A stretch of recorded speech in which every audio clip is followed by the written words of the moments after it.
Hi, this is Miss Infinity, your partner for your Zoom room. So for today's vlog, sisilipin natin ngayon ang mga nag-i-install ng ating bagong sample ng Infinity 3 Glass Sliding Type Shower Enclosure doon sa ating showroom. So tara!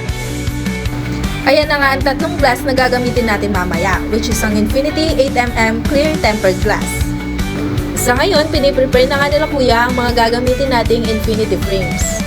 At para naman sa kanyang mechanism, nilalagay na nga din ng kanyang accessories o ang Infinity aluminum rollers niya.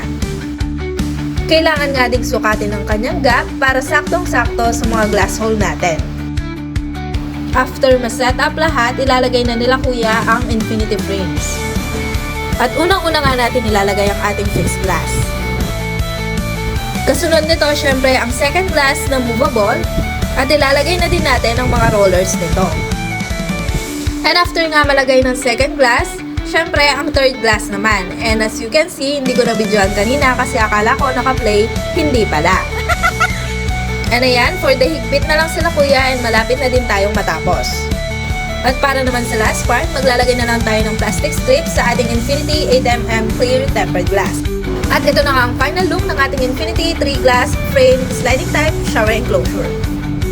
This is one of the best shower enclosure para sa mga small bathroom spaces.